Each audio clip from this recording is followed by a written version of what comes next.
Subject है linear algebra और topic है linear transformation. Linear transformation basically हमारे पास एक फंक्शन होता है। यहाँ पर हम इस पार्टिकुलर फंक्शन को एल से रिप्रेजेंट करते हैं। एल एक फंक्शन है आर एन से आर एम तक, जो कि कुछ सर्टन कंडीशन अगर सेटिस्फाई करे तो ऐसे फंक्शन को हम लीनियर ट्रांसफॉर्मेशन कहते हैं।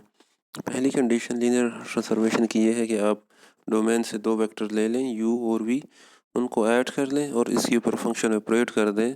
अगर वो बराबर आ जाए L of U plus V, अगर बराबर आ जाए L of U plus L of V, और इसकी सेकंड कंडीशन ये है कि L of K times U is equal to K times L of U. अगर कोई फंक्शन ये दो कंडीशन सेटिस्फाई करता है तो ऐसे फंक्शन को हम लीनियर ट्रांसफॉर्मेशन कहते हैं। अगर कोई फंक्शन ये दो कंडीशन, इन दोनों में से कोई भी कंडीशन सेटिस्फाई नहीं करता तो ऐसे फंक्शन को फिर हम नॉन लीनियर ट्रांसफॉर्मेशन कहेंगे इसे। अगर आपके पास दो डोमेन सेट बराबर हो जाए, यानी आपके पास फंक्शन एल जो है आर एन से आर एन तक हो, उस केस में हम लीनियर ट्रांसफॉर्मेशन को लीनियर ऑपरेटर भी कहते हैं। यहाँ पर एक एग्जांपल है कि आपके पास एक मैट्रिक्स है जिसका ऑर्डर m क्रॉस n है। एक फंक्शन डिफ़ाइन करते हैं एल आर एन से आर एम तक के डिफ़ाइन इस तरह है कि आपके पास L of u is equal to matrix a into U. हमने ये शो करना है कि ये फंक्शन जो है ये लीनियर ट्रांसफॉर्मेशन है। तो लीनियर ट्रांसफॉर्मेशन के लिए हम दो वेक्टर्स u और v डोमेन सेट से लेते हैं। L of u plus V is equal to, by definition ये बराबर आएगा, एक मैट्रिक्स A होगा m क्रॉस n का और इसके साथ u प्लस वी मल्टीप्लाई होंगे। तो हम जानते हैं ये बराबर होता है A of U plus A of V. A of U आपके पास एल ऑफ यू के बराबर है, ए ऑफ वी आपके पास एल ऑफ वी के बराबर है। तो हमारे पास लीनियर ट्रांसफॉर्मेशन की पहली कंडीशन सेटिस्फाई हो रही है। अब हम एक स्केलर c लेते हैं, L of C times U, ये बाई डिफिनीशन बराबर होता है matrix A into C U. क्योंकि सी स्केलर है वो मैट्रिक्स से बाहर आ जाता है तो स्केलर बाहर आ जाएगा। C times A U basically L of U के बराबर है, तो ये लीनियर ट्रांसफॉर्मेशन की दूसरी कंडीशन भी सेटिस्फाई हो गई है। ऐसे अब हम इस फंक्शन को लीनियर ट्रांसफॉर्मेशन कहते हैं। और इससे हम ये नतीजा निकालते हैं कि हर मैट्रिक्स ट्रांसफॉर्मेशन जो होती है वो आपके पास लीनियर ट्रांसफॉर्मेशन बी होती है। ठीक है, यहाँ पर कुछ एग्जांपल हैं लीनियर ट्रांसफॉर्मेशन की। जैसे कि पहली एग्जांपल है कि एल आपके पास फंक्शन है R2 से R2 तक, डिफाइन ऐसे है कि आप L of U plus L of U1 U2 is equal to U1 minus U2, यानी आप इसका इमेज जो है वो डिफाइन इस तरह है कि U1 इसका फर्स्ट कंपोनेंट इसी तरह फर्स्ट कंपोनेंट आ जाता है और सेकंड कंपोनेंट को माइनस से ज़रब देते हैं। जैसे कि आपके पास 2 3 है, इसका इमेज आपके पास 2 और माइनस 3 आएगा। तो अब ये फंक्शन भी आपके पास लीनियर ट्रांसफॉर्मेशन है, ये दोनों कंडीशन सेटिस्फाई करता है। इसी तरीके से चंद एग्जांपल और हैं, ये लीनियर ट्रांसफॉर्मेशन की एग्जांपल हैं। यहाँ पर नेक्स्ट जो एग्जांपल आ रही है वो ऐसी एग्जांपल है जो कि लीनियर ट्रांसफॉर्मेशन की जो क्राइटेरिया है उसको पूरा नहीं करता है। जैसा कि एल R2 से R2 तक एक फंक्शन है, R3 से R2 तक एक फंक्शन है, डिफाइन इस तरह है L of U1 U2 U3 is equal to U1 plus 1 and U2 minus U3। ये यहाँ पर टाइपिंग मिस्टेक है, ये माइनस है U2 minus U3। Linear transformation के लिए हमें दो वेक्टर डोमेन से चाहिए, तो u और v को दो वेक्टर डोमेन से लेते हैं। Then by definition L of u plus v vector की एडिशन हमें मालूम है, दोनों R3 के कंपोनेंट हैं, R3 के वेक्टर हैं। इसकी एडिशन ऐसे डिफाइन है कि ये कंपोनेंट वाइज एडिशन होती है। फर्स्ट कंपोनेंट के साथ ऐड होता है, सेकंड कंपोनेंट के साथ ऐड होता है, थर्ड कंपोनेंट के साथ ऐड होता है। तो ये बराबर आएगा L of U1 V1 L of U1 plus V1 U2 plus V2 U3 plus V3। By definition define ऐसे है कि इसके फर्स्ट कंपोनेंट के साथ आपने 1 को ऐड करना है, तो U1 प्लस V1 प्लस 1 आ जाएगा। और by definition of function L दूसरे कंपोनेंट से आपने तीसरा कंपोनेंट निकालना है, तो U2 plus plus v2 minus u3 minus plus v3 आ जाएगा। ठीक है, अब अगर हम इसका राइट हैंड साइड देखें L of U plus L of V, तो एल ऑफ़ यू की कीमत u1 plus 1 u2 minus u3 आती है और एल ऑफ़ वी की कीमत v1 plus 1 u2 minus v3 आती है। अब वेक्टर की एडिशन है, कंपोनेंट वाइज एडिशन है, फर्स्ट को फर्स्ट के साथ ऐड करना है, दूसरे कंपोनेंट को दूसरे कंपोनेंट के साथ ऐड करना है। तो हम इनको ऐड करेंगे तो आपके पास u1 प्लस v1 प्लस 2 आ जाएगा, क्योंकि 1 प्लस 1 2 आ जाता है और सेकंड कंपोनेंट आपने ऐड करना है। तो जब हम इन दोनों को कंपेयर करेंगे तो आपके पास ये दोनों आंसर लेफ़्ट हैंड साइड जो है राइट हैंड साइड के बराबर नहीं आता, क्योंकि आपके पास एक लेफ़्ट हैंड साइड में 1 ऐड हो रहा है और राइट हैंड साइड में 2 ऐड हो रहा है, जो कि आपस में इक्वल नहीं है। इसलिए हम कह सकते हैं कि ये लीनियर ट्रांसफॉर्मेशन, ये फंक्शन जो है ये लीनियर ट्रांसफॉर्मेशन नहीं है, क्योंकि ये लीनियर ट्रांसफॉर्मेशन की पहली कंडीशन को सेटिस्फाई नहीं करता। इसके बाद और डेफिनेशन है, बेसिकली लीनियर ट्रांसफॉर्मेशन की दो कंडीशन को हम कंबाइन करके एक कंडीशन में कन्वर्ट कर सकते हैं। वो ये है कि आपके पास फंक्शन लीनियर ट्रांसफॉर्मेशन होगा अगर L of A U plus B V अगर बराबर आ जाए A times L of U plus V times L of V, तो हमारे पास ये फंक्शन भी लीनियर ट्रांसफॉर्मेशन है। इस रिज़ल्ट से हम इस रिज़ल्ट को मज़ीद जनरलाइज कर सकते हैं कि यहाँ पर तो दो वेक्टर की एडिशन है, अगर हमारे पास n वेक्टर या k वेक्टर्स हों स्केलरली, यानी हर वेक्टर के साथ स्केलर मल्टीप्लाई हो रहा हो और ये आपस में ऐड हो रहे हो, तो ये L of c1 u1 plus c2 u2 plus up to so on ck vk ये बराबर आता है कि c1 L of u1 plus c2 L of u2 plus so on ck L of uk। इस थ्योरम को हम by mathematical induction easily solve कर सकते हैं। इसके बाद नेक्स्ट थ्योरम है कि अगर आपके पास एल लीनियर ट्रांसफॉर्मेशन हो तो वह डोमेन आर एन का जो ज़ीरो वेक्टर होता है वो को डोमेन के ज़ीरो पर ज़रूर मैप होगा। सही। और सेकंड पार्ट इसका ये है कि दो वेक्टर का डिफरेंस जो है इसके ऊपर हम फंक्शन एल अप्लाई कर दें, ये बराबर आता है L of U minus L of V के बराबर आता है। कंडीशन हाइपोथेसिस ये है कि आपका फंक्शन जो है वो लीनियर ट्रांसफॉर्मेशन होना चाहिए। फर्स्ट पार्ट में हमने एल ऑफ़ यू को एल ऑफ़ ज़ीरो को ज़ीरो के बराबर साबित करना है, तो ज़ीरो को मैं ज़ीरो प्लस ज़ीरो लिख सकता हूँ। चूँकि एल लीनियर ट्रांसफॉर्मेशन है तो आपके पास ये बराबर आएगा L of zero plus L of zero, दोनों तरफ minus time L of zero add कर लें तो एक साइड आपके पास ज़ीरो आ जाएगी और दूसरी साइड आपके पास L of zero is equal to zero of R M आ जाएगा।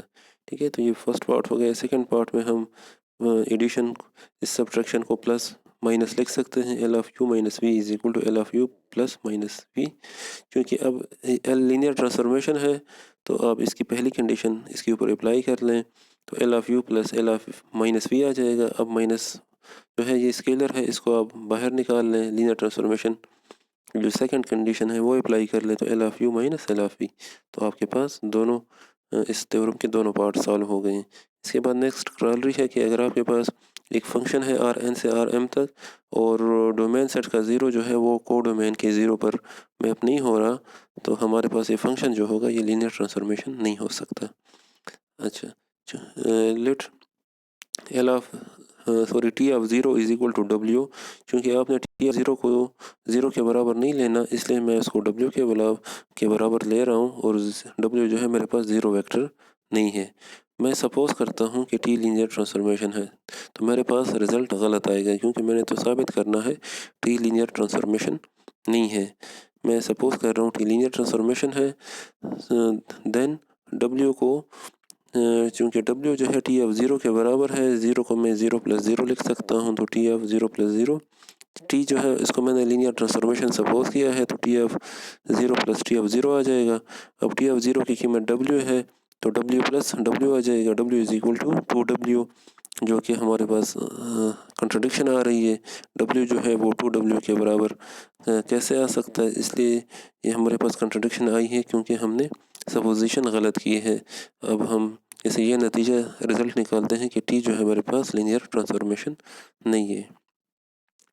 नेक्स्ट एग्जांपल है, आपके पास एक फंक्शन है आर एन से आर थ्री से आर टू तक जो कि गिवन है लीनियर ट्रांसफॉर्मेशन है। और ये भी हमें इंफॉर्मेशन है कि एल ऑफ 100 बराबर है 2 - 1, एल ऑफ 010 3 1 के बराबर है और एल ऑफ 001 -2 -1 व 2 के बराबर है। रिक्वायर्ड ये है कि आपने एल ऑफ -3 4 व 2 की वैल्यू फाइंड करनी है। ये चूँकि आपके पास 100 010 और 001 ये स्टैंडर्ड यूनिट वेक्टर हैं R3 के, इसलिए हम हर वेक्टर को -3 इस 4 और 2 को हम लिख सकते हैं -3i + 4j + 2k। हर वेक्टर को हम इसके यूनिट वेक्टर के लीनियर कॉम्बिनेशन के फॉर्म में लिख सकते हैं। अब दोनों तरफ आप L अप्लाई करते हैं तो L ऑफ -3 4 और 2 is equal to, right side पे भी L अप्लाई करते हैं, L of -3i + 4j + 2k। अब चूंकि L लीनियर ट्रांसफॉर्मेशन है तो वो समेशन के इनसाइड आ जाएगा।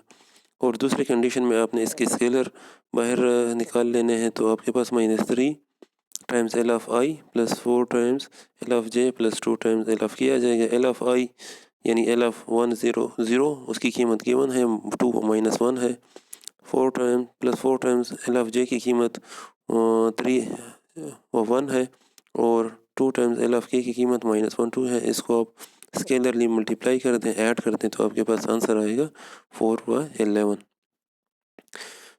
इसके बाद नेक्स्ट एग्जांपल है कि L आपके पास एक लीनियर ट्रांसफॉर्मेशन है, R2 से R3 तक डिफाइंड ऐसे है कि आपने R2 के एक वेक्टर लेना है x व y। इसको L यानी फंक्शन है, तो ये इसकी डिफाइंड ऐसा है कि इसका इमेज आता है एक मैट्रिक्स 3x2 मैट्रिक्स को आपने इस डोमेन के इनपुट एलिमेंट से मल्टीप्लाई करना है। मैट्रिक्स है मेरे पास 1 1 0 1 1 - 2। इसको आपने उसी वेक्टर x और y से ज़रब देना है, ठीक है। अब मुझे ये शो करना है कि क्या ये फंक्शन लीनियर ट्रांसफॉर्मेशन है। सेकंड पार्ट में हमने ये बताना है कि ये दो वेक्टर हैं u और v v और w, इनमें से कौन से वेक्टर r की रेंज में आते हैं, सॉरी l की रेंज में आते हैं, ठीक है। तो पहले हम ये साबित करते हैं कि ये फंक्शन लीनियर ट्रांसफॉर्मेशन है। तो लीनियर ट्रांसफॉर्मेशन के लिए आपने डोमेन से यानी R2 से दो वेक्टर लेने हैं u और v। तो हम u और v को u और v डोमेन सेट R2 से लेते हैं। u बराबर लेते हैं x1 y1, v बराबर लेते हैं x2 y2 के, ठीक है। अब लीनियर ट्रांसफॉर्मेशन की जो डिफिनीशन है वो अप्लाई करनी है, L of u + v by definition this is equal to L of x1 y1 + x2 y2। अब दोनों वेक्टर को पहले ऐड करना है और फिर L अप्लाई करना है, तो वेक्टर ऐड हो जाएंगे x1 + x2 and y1 + y2। अब इसके ऊपर L अप्लाई कर लें तो by definition of this function ये एक मैट्रिक्स के साथ ये मल्टीप्लाई होगा 1 1 0 1 1 - 2, और आपने इसी वेक्टर को दोबारा लिखना है x1 + x2 y1 + y2। अब मैट्रिक्स मल्टीप्लिकेशन है, फर्स्ट रो फर्स्ट कॉलम करना है, तो आपके पास आंसर आएगा x1 + x2 + y1 + y2 और 0 + y1 + y2 आ जाएगा, और थर्ड रो को फर्स्ट कॉलम से ज़रब देंगे तो x1 + x2 - 2 times y1 + y2। अब मैट्रिक्स की एडिशन है। अब इसको हम जिस तरह मैट्रिक्स को ऐड कर सकते हैं, इस तरह हम मैट्रिक्स को सेपरेट भी कर सकते हैं। तो मैंने x1 वाले टर्म सारे कंबाइन करने, x1 + y1 0 + y1 और x1 - 2y1 plus x2 + y2 0 + y2 x2 - 2y2। इससे हम अगर इसको दोबारा मैट्रिक्स के फॉर्म में लिखना चाहें तो 1 1 0 1 1 व -2 इंटू x1 y1। आप इसको दोबारा मल्टीप्लाई करके देख लें तो आपके पास ऊपर वाला वेक्टर आ जाएगा, प्लस दूसरे वेक्टर को लिख सकते हैं 1 1 0 1 और 1 - 2 टाइम्स x2 y2। अब पहला जो वैल्यू है आपके पास L ऑफ u के बराबर है और plus second value L of v के बराबर है, तो ये लीनियर ट्रांसफॉर्मेशन की पहली कंडीशन को सेटिस्फाई करता है।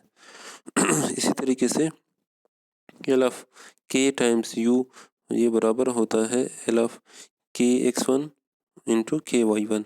अब बाई डिफिनीशन ये वैल्यू जो होगी ये इस मैट्रिक्स 1 1 0 1 1 - 2 के साथ मल्टीप्लाई होगी राइट साइड से, सही।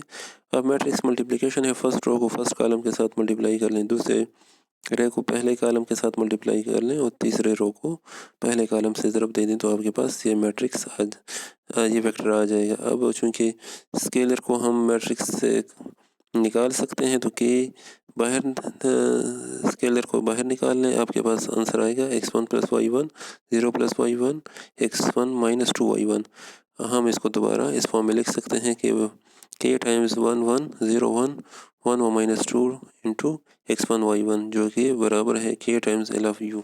तो ये दोनों कंडीशन जो हैं वो लीनियर ट्रांसफॉर्मेशन की सेटिस्फाई हो गई हैं। अब मुझे ये शो करना है कि ये दो वेक्टर जो हैं v और w क्या रेंज ये L की रेंज में आते हैं या नहीं। तो हम इनको ये तभी L की रेंज में आएंगे अगर मेरे पास कोई डोमेन में ऐसा वेक्टर होगा जिसके ऊपर मैं फंक्शन L अप्लाई करूँगा और वो v या w के बराबर आ जाए। तो पहले v को चेक करते हैं। एक arbitrary vector x1 y1 vector लेता हूँ और इसको बराबर लेता हूँ v के। L of x1 y1 is equal to v, यानी L ऑफ x1 y1 की कीमत तो by definition of this function matrix होगा 1 1 0 1 1 - 2 ऑफ x1 y1। इसको अपने v के बराबर लेना है। v की कीमत है 2 व 3 -7। अब मैट्रिक्स मल्टीप्लिकेशन है x1 + y1 is equal to 2 आ जाएगा।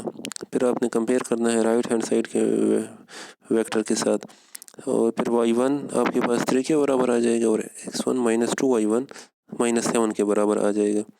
y1 की कीमत तो 3 हमारे पास दूसरे इक्वेशन से नज़र आ रही है कि y1 की कीमत 3 है। अब आपने y1 की कीमत 3 दोनों इक्वेशन में पुट करना है कि क्या दोनों से मेरे पास x की यूनिक वैल्यू आ रही है या नहीं आ रही। तो जब हम पहले इक्वेशन में y1 की कीमत 3 रखते हैं तो x1 की कीमत -1 आती है।